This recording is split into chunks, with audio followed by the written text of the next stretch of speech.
और अब बात वक्फ संशोधन बिल की करते हैं। दरअसल देर रात वक्फ संशोधन बिल लोकसभा से पास हो गया है और आज अब इसे राज्यसभा में पेश किया गया, जिस पर सियासत भी खूब हो रही है। तो वहीं प्रदेश में बिल पर बवाल मचा हुआ है।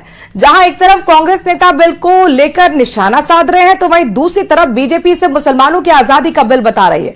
ये रिपोर्ट देखिए।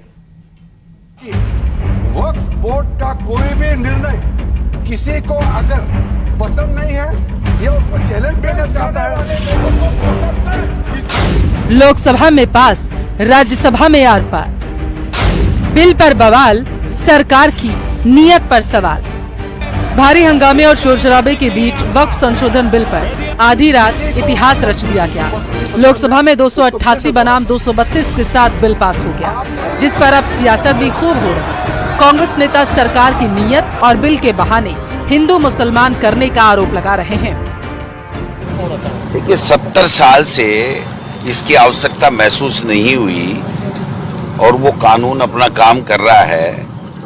अटल बिहारी वाजपेयी जी भी प्रधानमंत्री बन गए, दूसरे दलों के भी चंद्रशेखर जी भी प्रधानमंत्री बने, देवगौड़ा जी भी बने, लेकिन इनको केवल हिंदू मुस्लिम करना है और आरएसएस का ये एजेंडा है और उस एजेंडे को इनको लागू करना है, क्योंकि इनको अपनी कुर्सी भी बचानी है।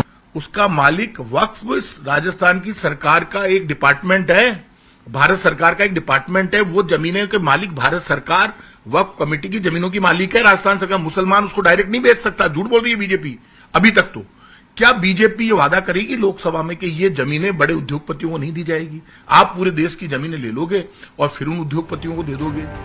तो वहीं बीजेपी नेता इसे मुस्लिमों की आजादी का बिल बता रही है। चित्तौड़गढ़ से बीजेपी सांसद सीपी जोशी ने कहा कि मौजूदा कानून में ही गलती थी, इसलिए इसमें सुधार करना भी बेहद जरूरी था। वो माइनॉरिटी का मतलब खाली और खाली मुसलमान समझते थे। उन्हें लगता था कि एक मुस्लिम समाज का तुष्टीकरण करके और उनके अनुरूप सारी व्यवस्थाएं बना करके हम देश पे शासन कर सकते हैं।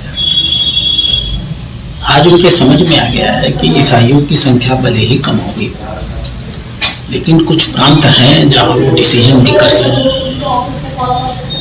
ईसाई समाज मूलतः एक राष्ट्रवादी समझ रहा है, भारतीयता से उत्प्रोत रहा है। किसने कहा था कि धर्म के आधार पर इस प्रकार के बोर्ड बना दिए जाए?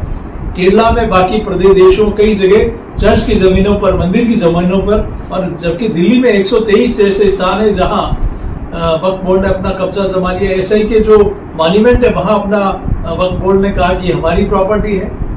ये किससे कहा था कांग्रेस पार्टी को इस प्रकार का काला कानून लाने के लिए? आज फिर से उसमें सुधार हुआ है। तो नरेंद्र मोदी जी के नेतृत्व वाली सरकार में सफल हुआ है। देखिए, वक्फ अधिनियम बहुत पुराना बना हुआ है और इसमें समय समय पर संशोधन हुए।